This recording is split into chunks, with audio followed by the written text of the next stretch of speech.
Professora Leidiane Marques, sou a professora de língua portuguesa da Escola Municipal Marcílio Flávio Rangel e hoje nós vamos falar sobre tipos e gêneros textuais e tipos de discurso.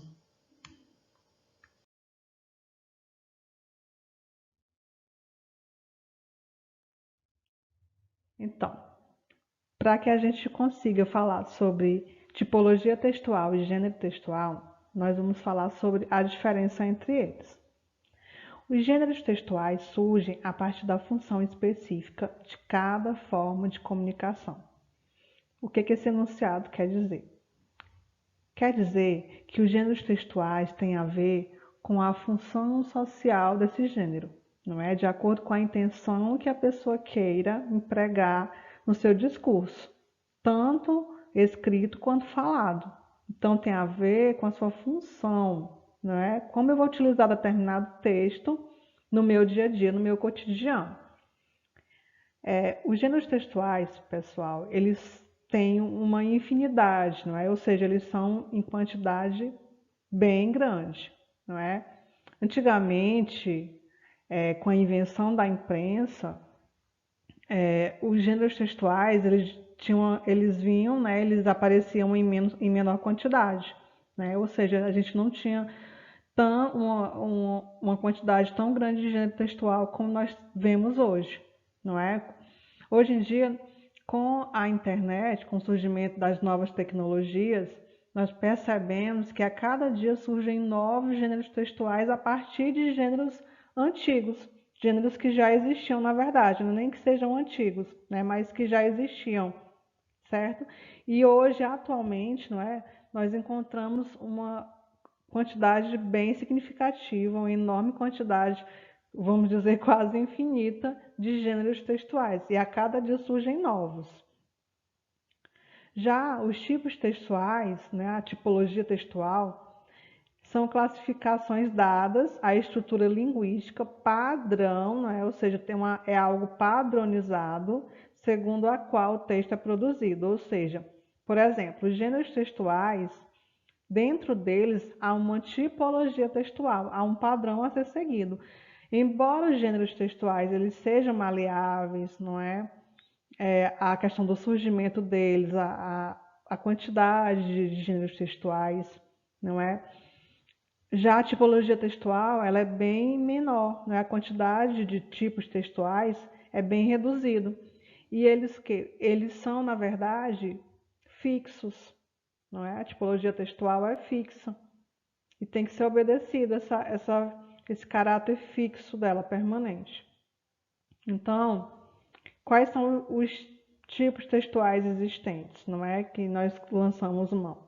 Nós temos o dissertativo, que dentro desse dissertativo nós vamos ter tanto a tipologia argumentativa quanto a expositiva, não é? Além de você expor um assunto, um conhecimento, você também argumenta, não é? Você também justifica por meio de argumentos. Nós vamos ter também a tipologia descritiva, a narrativa e a injuntiva, que tem a ver com ordem, né? Um caráter de ordem, de apelo, de convite. Então, nós vamos ter aqui, na verdade, o aparecimento de verbos no imperativo, não é? Vai ser o verbo que vai se sobressair quando nós tivermos um texto de caráter injuntivo, certo? Ou seja, e dentro dos gêneros textuais nós vamos encontrar essas tipologias. Por exemplo, no conto, não é?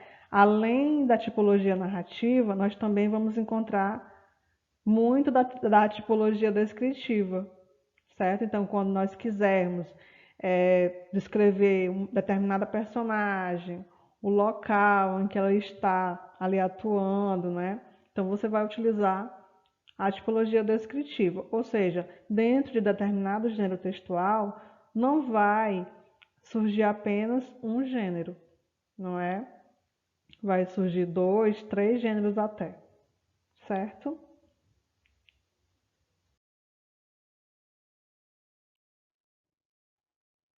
Vamos praticar com a questão?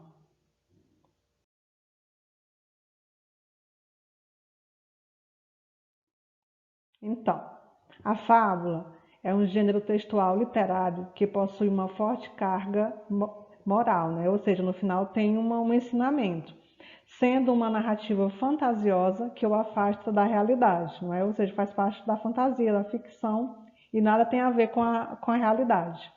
Sobre isso, assinale abaixo a alternativa incorreta sobre esse gênero textual, ou seja, ele não quer a alternativa correta, ele não quer a alternativa certa, ele quer a errada, certo? Então vamos fazer a leitura da fábula. O cavalo e o burro seguiam juntos para a cidade. O cavalo, contente da vida, folgando com uma carga de 4 arrobas apenas, e o burro, coitado, gemendo sob o peso de 8. Em certo ponto, o burro parou e disse: Não posso mais, esta carga excede as minhas forças. E o remédio é repartirmos o peso irmãmente, 6 arrobas para cada um. O cavalo deu um pinote e relinchou uma gargalhada. Ingênuo, quer então que eu arque com 6 arrobas quando posso tão bem continuar com as 4? Tenho cara de tolo? O burro gemeu. Egoísta! Lembre-se que se eu morrer, você terá que seguir com a carga de 4 arrobas e mais a minha.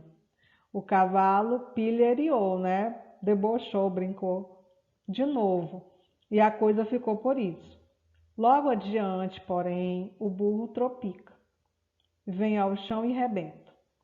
Chegam os tropeiros, maldizem a sorte e, sem demora, arrumam com as 8 arrobas do burro sobre as 4 do cavalo egoísta. E como o cavalo refuga, né, ele não aceita de pronto que façam isso, que coloquem todo o peso, todas as arrobas em cima dele, da carga, dão-lhe de chicote em cima, sem dó nem piedade. Bem feito, exclamou o papagaio. Quem mandou ser mais burro que o pobre burro e não compreender que o verdadeiro egoísmo era aliviá-lo da carga em excesso? Tome, gema dobrado agora, não é? Então a gente deve ser justo com as nossas obrigações, não é?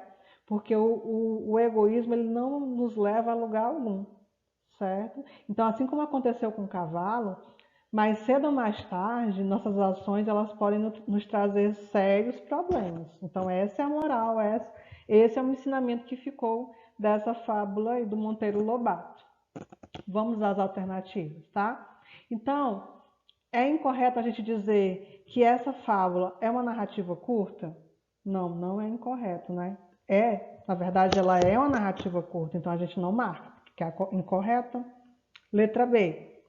Sempre propõe algum ensinamento? Sim. O gênero textual, fábula, ele tem essa marca, não é?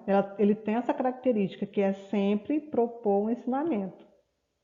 Então, eu vou marcar essa? Não, porque está correta, eu quero a incorreta. Os animais como personagens?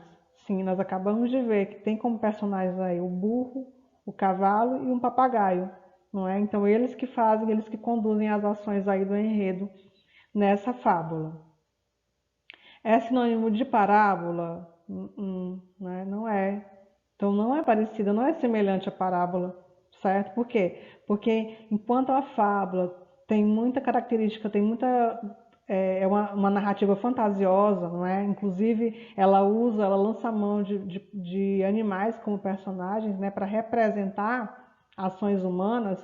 A parábola não, a parábola já é o que? Mais próxima da realidade. Tanto é que ela utiliza como personagens realmente seres humanos, certo? Tanto é que nós podemos encontrar como exemplos de parábola os próprios textos da Bíblia, não é? Então a diferença é essa, porque a fábula é muito mais ligada à fantasia, não é? Tanto é que ela utiliza animais e a parábola não, ela é mais voltada, ela é mais ligada à realidade, né? Tem mais elementos da realidade. Então a letra D é a incorreta e é a letra D que nós iremos marcar.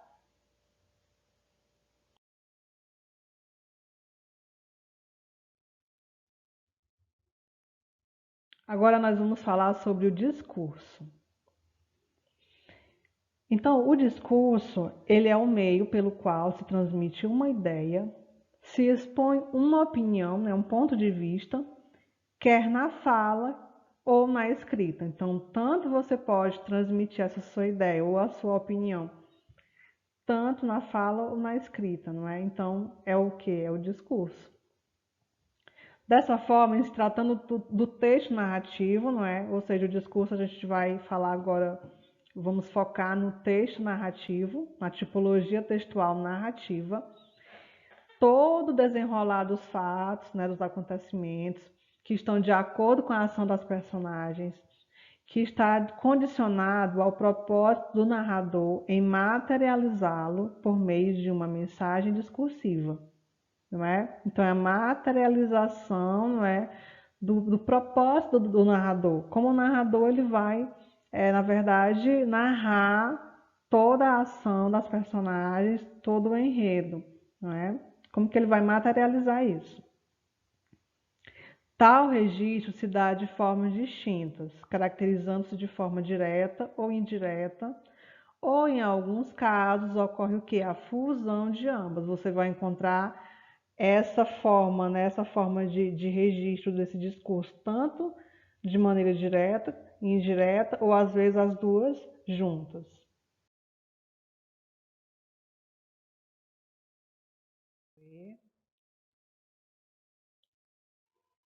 O primeiro discurso, né, o primeiro tipo de discurso será o discurso direto. Trata-se de uma transcrição fiel da fala dos personagens, não é? Que, para introduzi-los, o narrador utiliza de alguns sinais de pontuação, aliados ao emprego de alguns verbos de elocução, tais como dizer, perguntar, responder, indagar, exclamar, ordenar, dentre outros. Então, no discurso direto, você vai observar que o narrador ele vai transcrever a fala da personagem exatamente como ela falou, não é? E aí tem algumas regras de pontuação, tais como, não é, os sinais de pontuação, os dois pontos, não é?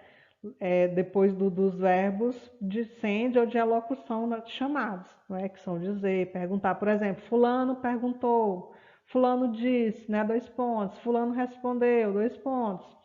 E logo em seguida, na outra linha, você faz o quê? O parágrafo, não é? O travessão. E logo em seguida a fala da personagem exatamente como ela falou. E é isso que nós vamos observar nesse exemplo aí. Maurício saudou com silenciosa admiração esta minha vida, avisada malícia, e imediatamente para meu príncipe. Então ele falou, saudou, né? Ele colocou aqui o verbo, aqui, não exatamente no final, mas ele colocou um verbo de elocução, que foi saudou, a maneira como ele fez. Fez uma saudação. E aí logo em seguida ele colocou os dois pontos, fez parágrafo, não é? Utilizou, fez o uso do travessão e colocou a fala do Maurício exatamente como ele falou. Há 3 anos que não te vejo, já sinto. Como tem sido possível neste Paris, que é uma aldeota, eu acho que é aldeota, e que tu atravancas? Então, isso aqui é uma fala do livro, né, que está no livro A Cidade de Acesso, do escritor Eça de Queiroz. Então, aqui exatamente você percebe a fala da personagem tal qual ela foi anunciada.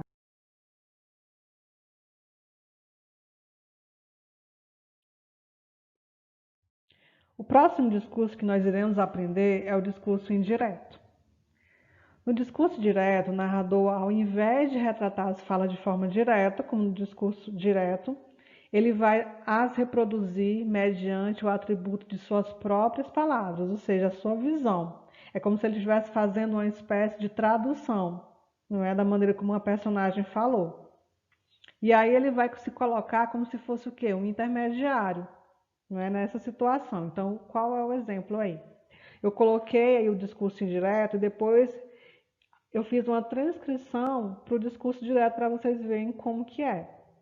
Então, no discurso indireto, como que é o discurso direto? Ela disse que queria um picolé de uva, não é? Então, eu vou querer o quê? Vou deixar tudo na terceira pessoa, não é? Aí eu vou colocar o quê? Uma conjunção ou que ou se, e vou colocar o quê? A fala, não é? Que foi que ela falou. Então, ela disse que queria um picolé. Como seria esse discurso se fosse o discurso direto da própria personagem? Eu quero um picolé de uva. Pronto, olha a diferença. Então a gente tem aqui o discurso indireto e o discurso direto. O discurso direto é da própria personagem.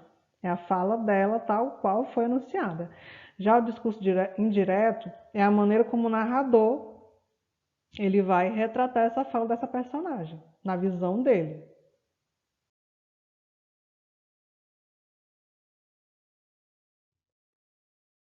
Já o discurso indireto livre é o que nós vamos saber, vamos chamar de fusão entre os dois discursos anteriores, não é?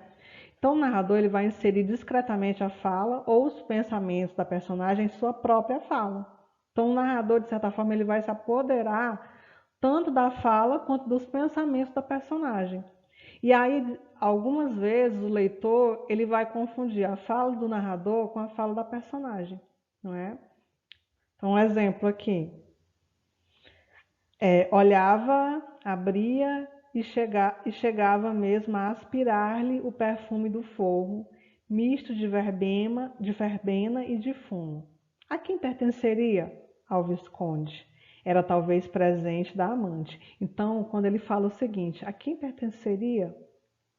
Ao Visconde, era talvez presente da amante, a gente não fica em dúvida, não é? Se isso aqui é um pensamento da personagem ou é do narrador, né?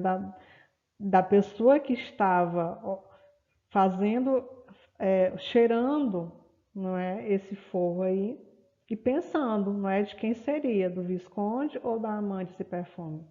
E o narrador, ele fica mimetizado também dentro desse discurso, você não consegue separar. Você não consegue dizer se é fala do narrador, se é pensamento do narrador, ou se é fala do personagem ou pensamento da personagem.